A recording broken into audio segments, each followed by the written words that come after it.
Lesson 1.4 Prime Factorization. In this lesson, you will use divisibility rules to determine the prime factorizations of numbers.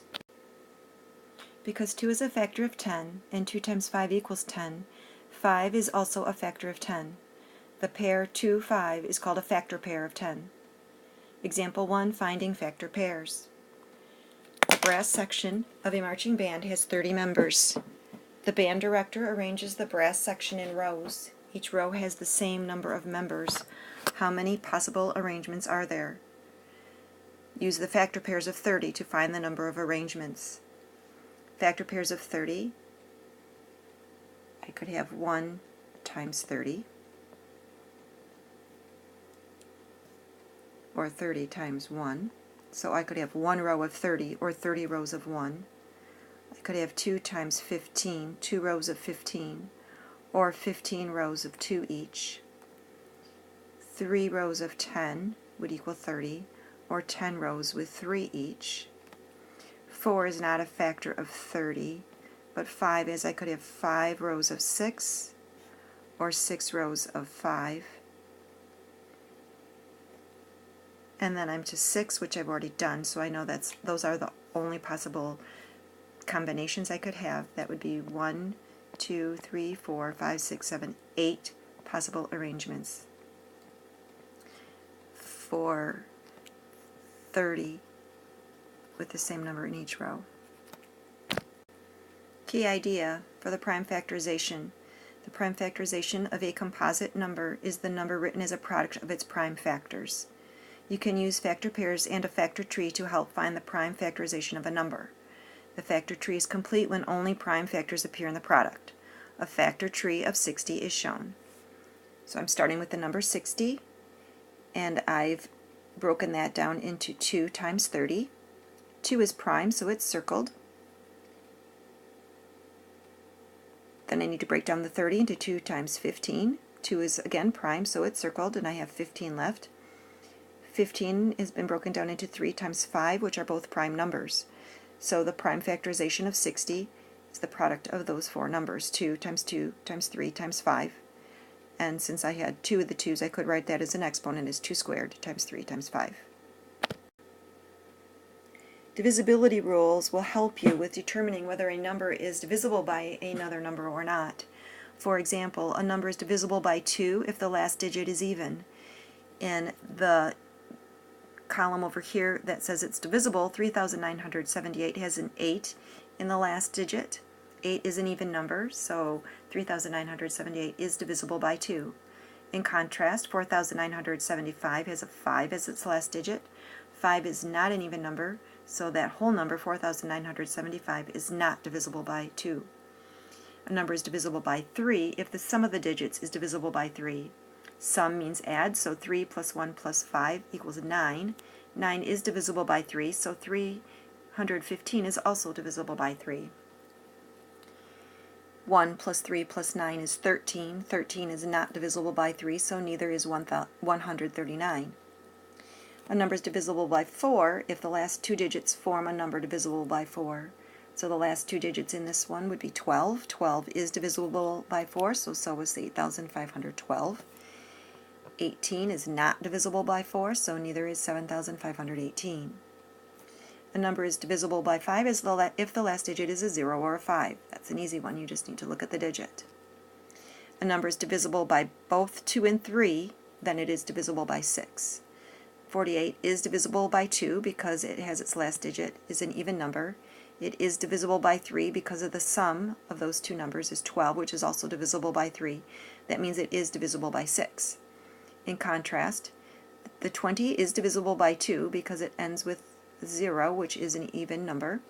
However, it is not divisible by 3 because 2 plus 0 is 2, and 2 is not divisible by 3.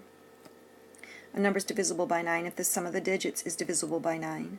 Again, the sum of the digits, 7 plus 1 plus 1 is 9. 9 is divisible by 9.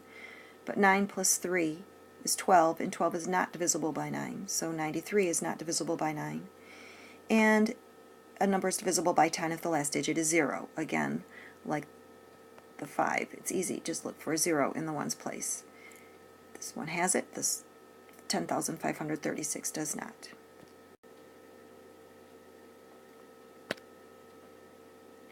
Example 2, writing a prime factorization. Write the prime factorization for 48.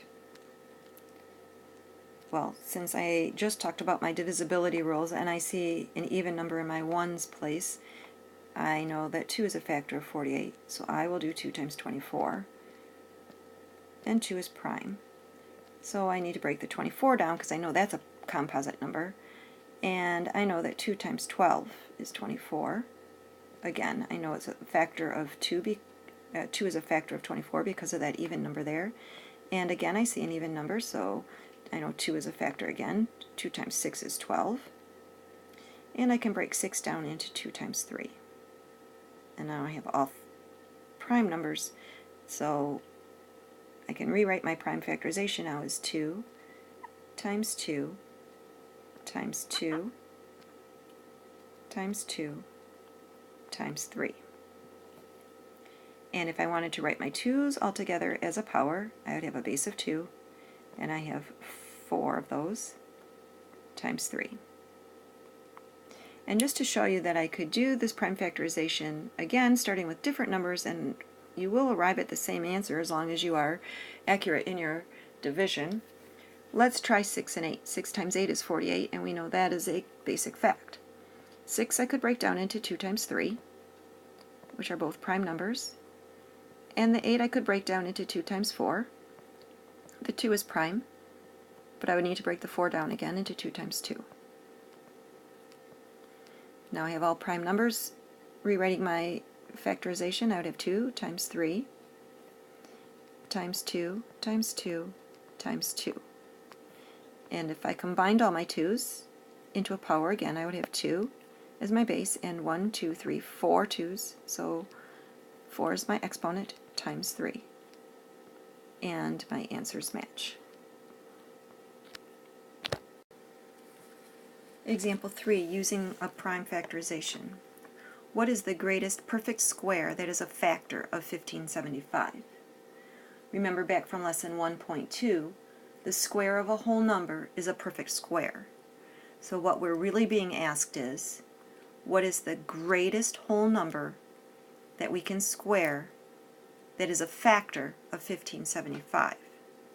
In order to figure this out, because 1575 has so many factors, it wouldn't be efficient to list all of the factors and check for perfect squares.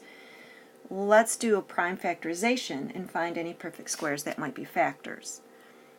Starting with 1575, I see a 5 in the ones place, so I know that it is divisible by 5.